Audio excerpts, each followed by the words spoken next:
Good morning, everybody. It's Friday, and you're listening to Arwen Lewis on the Arwen Lewis Show. I'm here with Caitlyn and Aaron Salazar from the band About Time. You can find them on Instagram at About Time _ duo, on Spotify to hear their music under About Time, and all of their other links are listed on their website, abouttimeduo.com. And we're here promoting their concert at the Hitching Post 2 Tasting Room this Sunday, July 2nd from 2 to 4 p.m. And they've recently released a beautiful album that we've been talking about. And you've been listening to excerpts from it. And you also heard them play a live acoustic version of their song, Gotta Play the Game. And let's talk about your album. So you recorded it over COVID. How did the album come into fruition to start with? So yeah, it actually played an important role because during the shutdown, George Lambert, who plays drums and got us into the studio, his band stopped performing. So he was like had withdrawals practically from not performing. So Yeah. he was like, I'll play with anybody, anytime, anywhere. And we found him on Craigslist. Nice. So we hooked up with him, and he's from Santa Barbara. So we came down here and we played in the practice studio, and he was just, all about it pretty much from the get-go. So we played with him a couple times. There were like a few places in Los Alamos that were, like COVID schmovid. We're gonna have music outdoors and we're gonna be safe and no one's, it's gonna be all good. So George was very surprised that we actually played still. So he wanted to get involved mainly because of that. And then as he started to learn the songs, he got more and more enthusiastic about them, and that was why he wanted to then put it down in the studio, which presented another problem because a lot of studios were closed. Right. So he had to do a little digging to find Castaway 7, and that's in Ventura. So we had to, travel and stay the night, or, drive, put in some hours driving to make it happen. But we couldn't have asked for a better situation as far as the studio choice and, working with JP. So, these like forces that seem like bigger than you, but actually kind of working out in our favors. Okay. Nice. And yeah, when we were going to choose the songs for the album, there's a lot of music that we have to choose from, but it was a kind of a dark, sad time, not only just as a, gigging musician, but yeah, everybody, it was scary and confusion. And we really wanted this album to just have a message, like, it's going to be okay.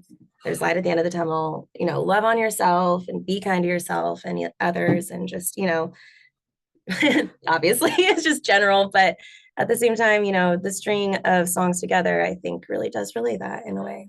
Well, that was literally the first thought I had when I turned the album on and heard the first track. Literally, it's like this. I was like, this is like a soulful, uplifting, awesome rock fusion album, and I'm so excited to listen to the rest of it. And it ends with reggae, which is really cool, which is also has that like more chill vibe that kind of eases your way out of the rock, which I think is really nice and kind of takes you out into outer space a little bit. Totally. But yeah, how do you want, so it sounds like you just want to use your music to uplift people. And do you think that it's an expression? I asked most of my guests this, is this an expression of your spirit, of your own personal catharsis, or is it just something you believe in? Or how do you relate to the song itself, and what do you want to personally connect with your audience, or do you just kind of want to be a muse for a message that you feel strongly about? We love to personally connect with our audience. We go out we don't really take a break, even though we take a break at our gigs. We go out and talk to people that are hanging out, and we go out and connect with people because, we want to,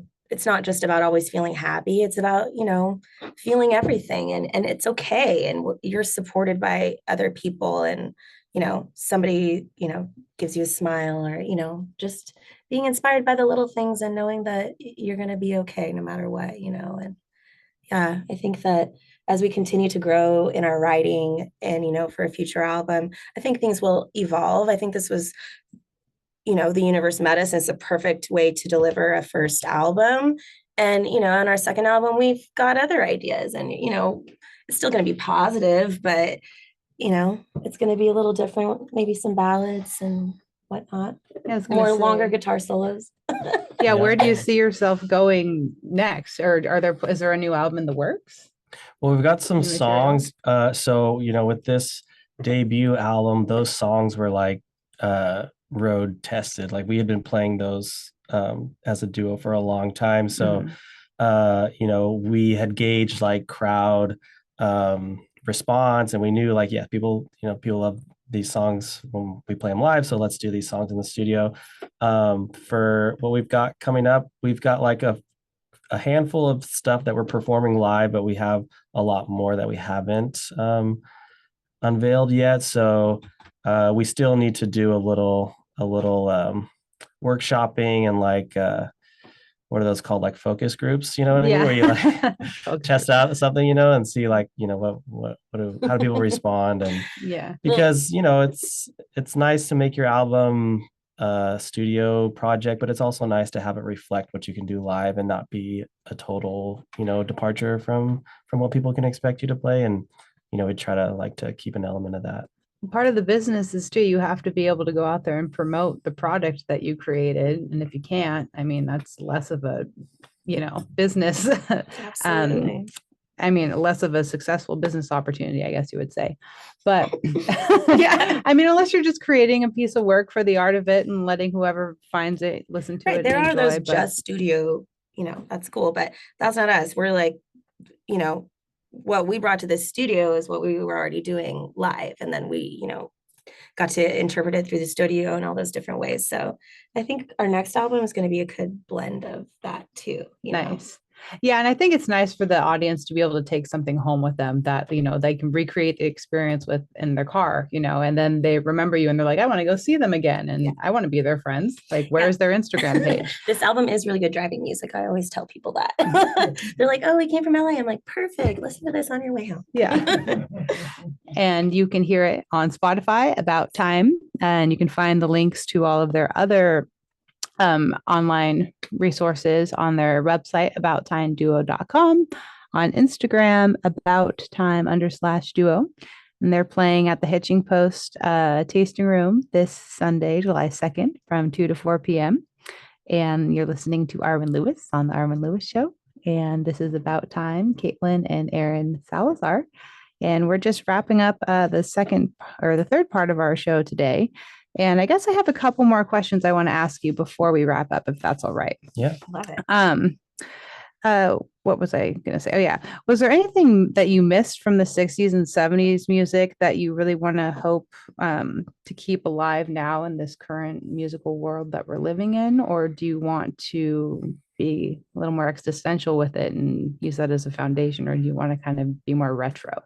Wow, that's a great question. But one thing that definitely stands out to me is, yes, keeping that performance element alive, because that was definitely more of the focus back then, was a live performance in the album.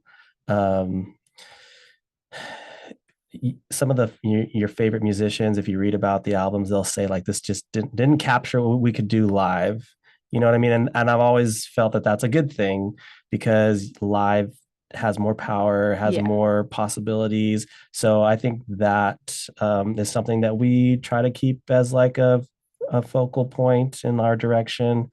So that would definitely be one of the things we're trying to carry on from that time period.